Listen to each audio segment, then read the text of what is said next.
I want to talk about how to grow out of people pleasing. Okay, yep. How to grow out of people pleasing. So, people pleasing means trying too hard to keep everyone happy at the cost of your own healthy sense of self or the ownership of your life or enthusiasm. So, it usually comes from a lack of balance between different psychological forces in your mind. Like, what should I do versus what I want to do? What do they need versus what I need? What they desire versus what I desire? Their goals versus mine. So when these areas are not balanced or out of balance, it leads to a whole bunch of ugly feelings and disconnections. Disconnections from other people, from God, and even from within yourself. People saying things like, I don't feel like to see people. I don't feel like to pray. I don't feel like to go to work. I don't feel like to go to church, right? So there's some sort of lack of balance within us, right? Just a quick example there. I remember when I used to work at Makers, I used to overcommit myself and I would say yes to everything that my manager asked. There were times that I would just say yes to the manager, and even though I wasn't sure. So there were a few times that I could pull it off. It worked out, but not always. And I remember one time my manager asked me, oh, do you know how to clean the ice cream machine? And I said, oh, yeah, I'll do it. But I wasn't properly trained. So obviously, I got told off for doing a terrible job because I just wanted to please the manager. So this is a textbook people pleasing in my life. Sometimes saying yes out of fear, saying yes out of fear of losing my job or not being able to make my manager happy. I don't want to lose their trust. So looking back, I think I used to people please my parents, my bosses, managers, pastors, people I wanted to help, people I loved and admired, or people I trusted. The results were never good, never healthy. So even now when we see people pleasing, right? We see people do people pleasing all the time, whether we do it intentionally or unconsciously. But I have to say that now is actually really painful to do. It's really painful to watch when people please, Like, you sometimes you just know. It's just like when you ask them something and then they say yes, but then even you're not sure. Are they like, did they actually really say yes? And did they ask for any details or but they just said yes? So should I really trust that person? You really don't know whether you should trust that person or not. So that's why tonight I want to share a few things, just some of my findings from the Bible, from the Living Wisdom Manual, and my own coaching sessions with other people and other sources. So I just want to share that. Now, there are 3 common ways for us to relate to people. So the first one, I mentioned that before, people pleasing to avoid conflict. Say you want to be polite, you value connection, but you end up losing honesty. Right? And you end up losing the chance to be able to resolve the issue because you just don't want to be honest. You don't want to say yes when it's no. You don't want to say no when it's yes. Or sometimes we like to stay silent to keep the peace or to feel safe. Or sometimes we just don't like difficult conversations. We just want to avoid it. The thing is that over time, it always leads to frustration and disconnection. Always. Number 2, the second type is defensively detached from people. When it comes to being polite, you don't care about being polite or not. Have you seen people like that? You don't care whether you want to be connected with people or not.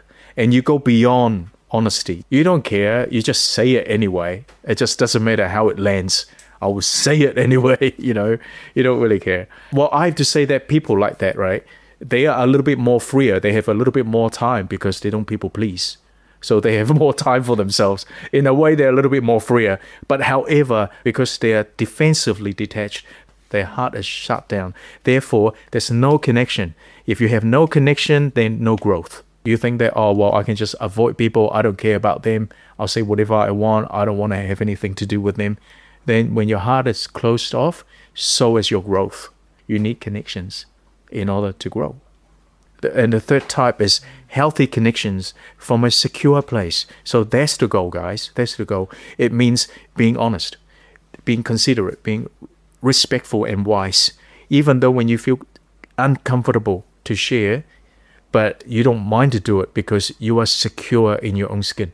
you can face tension even though you fear. You want to prefer other people, and also you are aware of what they don't like.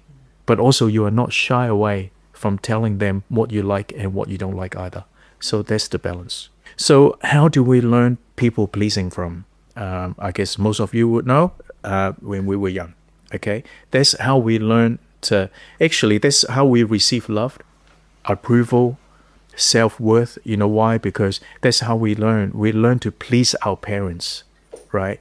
And when we were young, and I remember when Max and Brianna were young, there were times that they would fight, and then we said, "Look, you guys have to say sorry to each other." And they say sorry. I said, "Well, no, be specific. What were you saying sorry for?" "Yeah, I took the toy, and we were supposed to take turns, but I took it first." Okay, then after that, we would say, "Mom and Dad are happy because you say sorry to each other." From that, they learn how to please you. They learn to find love, acceptance, learn to apologize to each other, and so forth. So we learn to behave in a way that we could keep the connection going, right? Because Mom and Dad are happy with me, so I feel loved, I feel safe. We've got that connection. So we have to realize that sometimes people pleasing can actually come from our need for connections. Because I want to connect with you, so I'll please you. But you also have to realize that sometimes us parents and teachers and people who are older than us can sometimes teach us the wrong things too. And I remember one of my aunties when I was younger, she used to say, "When you're older, take care of auntie. Take auntie out for lunch. Send auntie money." True, I had one auntie who said it to me all the time. But also, even if your parents taught you well, or even if your parents taught you right, you could actually have drawn wrong conclusions. You could have come to your own wrong conclusions from what you saw and from what you experienced. And that's why we have to redefine, we have to revise, we have to relook at everything that we believe. And when we were younger, we base our self-worth on what our parents said about us. But now, when we grew up, guess what? As Christians, we base our self-worth or approval or love based on what God says about us. The desire you have to please your parents is a foreshadowing of your desire to please God. So when you get older, you have to realize that, right, this is almost like a prophetic parallel. Okay, the way I please my parents, and now I will have to shift it to please the Lord. And Jesus actually taught that. You know that? He said, "If you don't prefer me first, you're not worthy to be my disciples. If you don't prefer me over your parents, you're not worthy to be my disciples." Oh, yes. Thank you, Helen. Yeah, that's the right word. When you were young, you looked like your parents. But when you are older, you look like your decisions. You used to look like your mom, but now you look like your mindset. You used to look like your dad, but now you look like your decisions. So it's time for us to reassess and to redefine, what do I actually believe? Okay, why do I have to try so hard to please everyone? So how do we redefine that? We start with the Word of God. That's where we find our approval, our love, our self-worth. Like I said before, not based on what people say, but based on what God says about you. Yeah. So how do we stop people pleasing? Practically, first of all, on your own terms. So that's from Living Wisdom. You start doing things on your terms. It just doesn't matter what you were asked. I think I want to apply this for people who are over 21 or over. Because when you were younger, you do have to listen to your parents, because that's the stage of life, right? But as you grow older, you become more responsible. Then you do have to learn to do things on your own terms. And in fact, sometimes it can be a bit frustrating for our parents, because we don't know what we want to do, and our parents might look at us like, "You really don't know what you want." But I thought, Mom and Dad, I want to please you. And then Mom and Dad would say, no, make up your mind, do something that you own. Be responsible for your life, right? So yeah, on your own terms. The reason why we don't do things on our own terms is because we are afraid. We are afraid of what other people might think, what other people might say. There is fear of men, guys. There is fear of men. You please people because you fear people. But the truth is that if you fear God, then you won't fear people. So this is really the key. All right?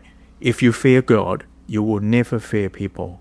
If you don't fear people, then there won't be a need for you to please people. Does that make sense? If you don't fear people, then you don't need to please people. You can prefer them.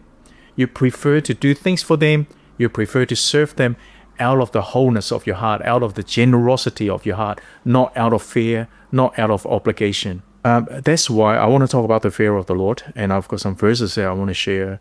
People pleasing is rooted in fear. Fear of being rejected, misunderstood, or seen as being difficult. So maybe the way out is through a different kind of fear, a holy kind of fear, the fear of the Lord. And I have to say that the fear of the Lord is not the same as natural fear, demonic torment, or fear of men. These are harmful fears. So they are not like the healthy fear. Remember, the enemy can always give you the counterfeit, but then the real fear of God is wholesome, is clean, is pure. It actually, the word fear means awe, A-W-E, like awe, the holy awe of God. It's a form of reference, right? So now I'm going to read a few verses. They are mainly from Psalms and Proverbs, so I'm not going to quote the chapters and the verses. It's all on the notes, so you can take a picture and further your studies on that. So I'm going to read some of these things about the fear of the Lord. So the fear of the Lord is his treasure. And that's what Isaiah said about the Lord Jesus Christ. The fear of the Lord is his treasure. The fear of the Lord is clean, enduring forever. It means it's always relevant. The fear of God is still relevant today. His delight is in the fear of the Lord. He likes it. Okay. The secret of the Lord is with those who fear him, and he will show him his covenant. Psalm 25. The secret of the Lord, for me, I have to ask myself, do I have a secret place in the Lord? If you have a secret place, then you are secure. But if you don't have a secret place with the Lord, you're not secure. I have a secret place with the Lord. My secret place is my prayer. I'll come to that place where I will think, Lord, this is your place. I'll come to you, with a posture of prayer that I said, Lord, man, I'm speechless in front of you. I'm in a prayer posture where I want to draw from you. You're standing before me. I bow to you. I do that almost every night. And that's my secret place. If you have a secret place with the Lord, you have a secure place in your heart. Right? And when you are secure in your heart, then you don't fear men. You really don't. It just really doesn't matter what they do. The fear of the Lord leads to life, and he who has it will abide in satisfaction. He will not be visited with evil. I notice the fear of the Lord may be the only promise that would promise you satisfaction. When you understand the fear of the Lord, there is actually so much satisfaction in it. I'm just so filled. The other day I was talking to Helen about our lives now. I'm actually happy with my life right now. I'm happy. And she said, why? I said, that there is actually a really healthy connection between you and me, between me and my kids. I mean, Brianna would call me 12 o'clock at night on a video call telling me what she coded. And she said, what do you think, Dad? I said, I'm not sure about this. This is good, but maybe you can think about this. And then 3 days later, she did another video call. She said, Dad, I changed all that. What do you think? I said, I like it. So I like the connections because I think there's a place. It's not like I'm a dad by title. I'm a dad by function. I love it. And even Max as well. There are times that Max and Helen would talk. I'll just listen. And then from time to time, Max would say, oh, wait a minute. I want to know what Dad thinks. I said, that's nice. I find satisfaction with my relationships, with my family. But I think it really starts from the secret place. It starts from that place of fearing the Lord. I'm part of their lives, not by title, but by function. So fear of the Lord, guys, fear of the Lord. Okay, we'll carry on. By humility and the fear of the Lord, our riches and honor and life.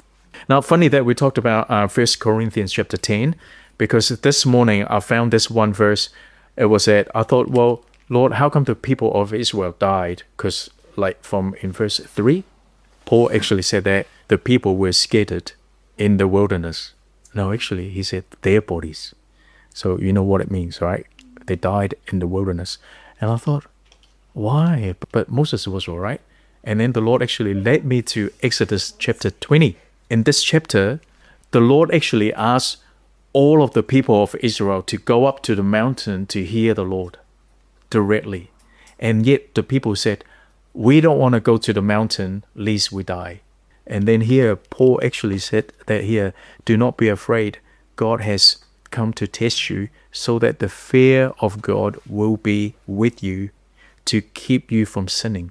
The fear of the Lord. I actually found that this morning. I thought, oh, so good.